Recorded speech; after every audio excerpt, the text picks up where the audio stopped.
Hey, what's up everybody? Bill DeFreitas for the GCVC, and our next guest is Breno Damieri.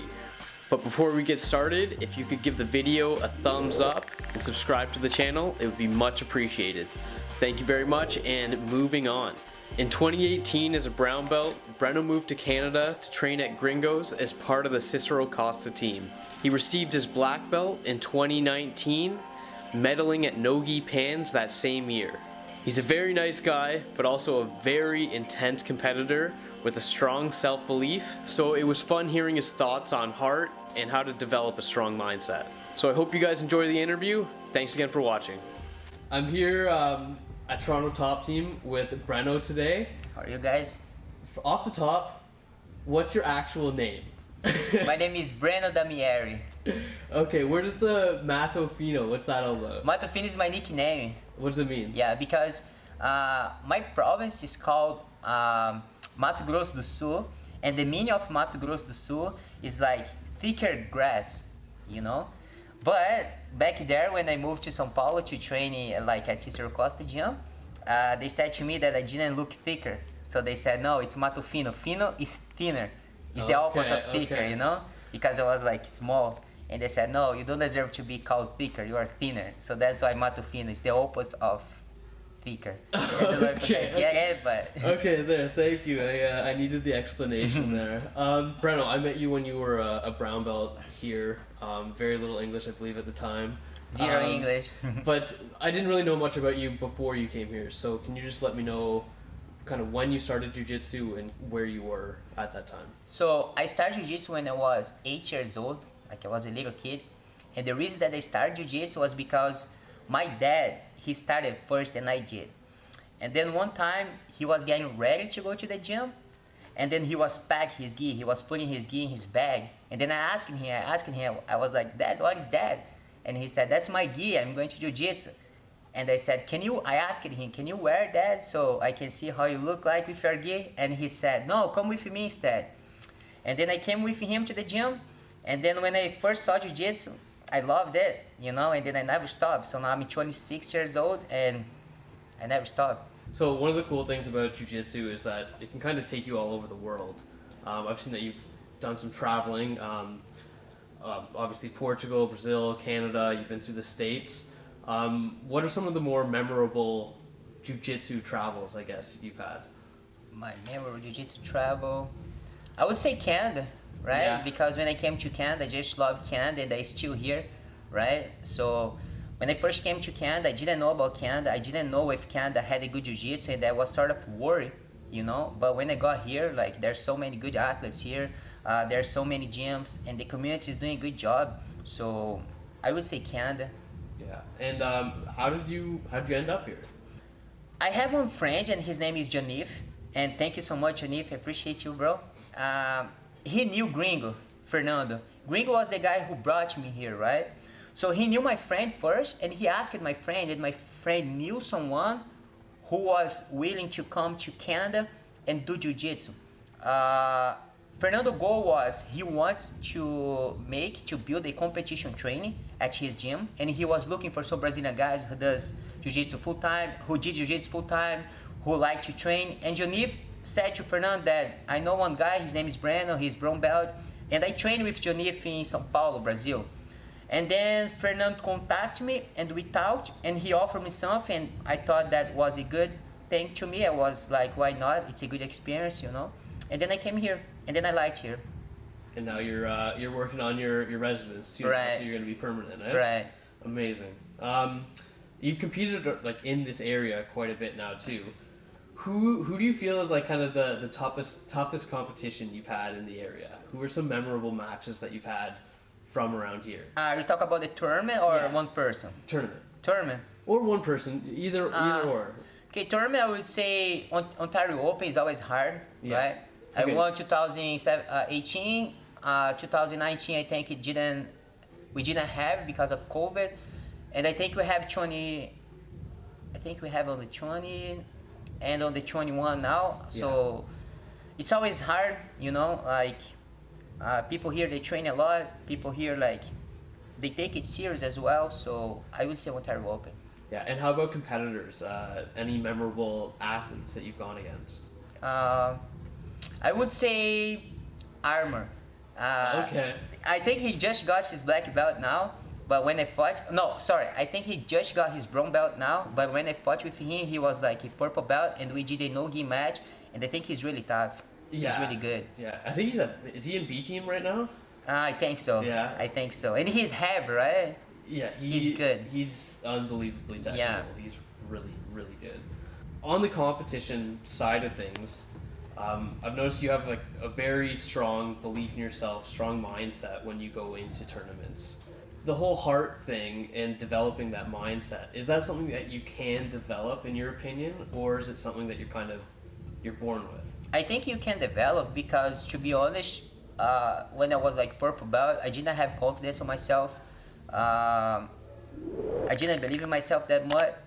But I think the biggest thing is we have to accept who we are, right? And we have to work on it. So back there, I thought that my problem was strength. So I knew that I wasn't strong. So what I need to do in order to get stronger? I have to go to the gym. I have to eat healthy, you know? So that way, I'm working on something that I'm weak, which is my strength. If I think that my mindset is weak, so what I have to do? I need to read books. I like to watch like movies and read books about athletes who already have successful, right? Because if someone is doing good at what they do, that means they're doing something right. They think different, right? And then I just like to study those guys. I like to study how they think. I like to, like, I'm a very curious guy, you know? So I think 100% you can develop that. Because I wasn't born like that. Yeah. Right? But that's just my opinion. Fair enough. One thing I've heard you say to some of the guys here one time, it's basically like, if you don't believe in yourself, like, who's going to? Even if your technique's not the best, it's a lot of the time who believes themselves the most is going to win. Right. Can you explain what you mean by that? Right. And So when in 2018 I was living 2017 I was living São Paulo, and luckily I had the opportunity to train with Leandro Lo. And Leandro Lo, he used to beat everybody at the gym. And once I asked him, Leandro, like, why are you so good, man? What do you do? And he said, Breno, in my opinion, the most important thing is no matter which position you are trying to do, always believe that you can do it. Because if you see a lot of guys, they're very technical, but if they don't believe in themselves, they freeze. They're not their self anymore, right? And then you're gonna see sometimes like a lot of guys at the gym, they're not that good at the gym, but when they go to a tournament, they're lions. And when you see like some guys at the gym, they're lions, but when they go to a tournament, they're a cat, right? So why? There's a reason behind of it. And I believe is that some people, let's say, for example, I only have 5 attacks from my guard.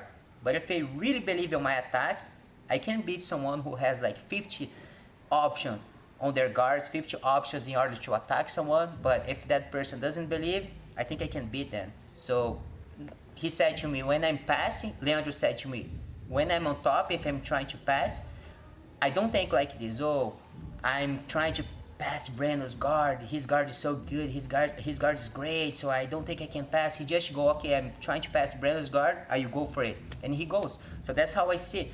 If I'm trying to pass somebody's guard, in my head, I'm always thinking, I can pass, and I keep trying. It might not work, but at least that's the mindset that you have to have. Keep it going. It's the same if you're playing guard. Before you believe in your techniques, believe in yourself, and believe that nobody can pass your guard. So when people are trying to pass my guard, I just think, no, they can't, they cannot, and they keep fighting. So before you try to do any technique, first you have to believe in here that you can execute that technique, and then you go for it. Because if you don't believe, I think it doesn't work. Perfect, yeah. In North America, I think it's fair to say Nogi is really kind of taking off, could be kind of taking over a little bit. Do you think it's the same in Brazil, or is Ghee still the more popular? No, Ghee is still the more popular. A lot of Brazilians, they don't do like no Ghee. Yeah. Right. Do you think around here Ghee is going to have a comeback, or do you think there's going to be kind of two separate? Nogi is more North American and Ghee Brazilian. I think Ghee is gonna come back here because before, during pandemic, people were only competing no Ghee because there was only no Ghee tournaments going on, right? And Ghee tournament was like sort of, there wasn't any Ghee tournament. now that Ward came back, Penance came back, I think it's gonna be like 50-50, I would say. I hope so. I hope so. It's you can tell the Brazilian dominance in the Ghee. Like after watching Worlds, it was just almost all Brazilian. But with no Ghee, it seems like there's more of a mix, more nations are getting up in there. 100%. So yeah, I was just wondering what it's kind of like still in Brazil. We talked about it before. You're kind of just working on your residency, so it's kind of tough to get these bigger tournaments in because most of them are either in the States, out of the country. Right. Once you're able to compete again, what are your goals? Like, what are you trying to do? I want to be world champion. That's my dream. Since I was like a little boy, that's what I want to do, and still here.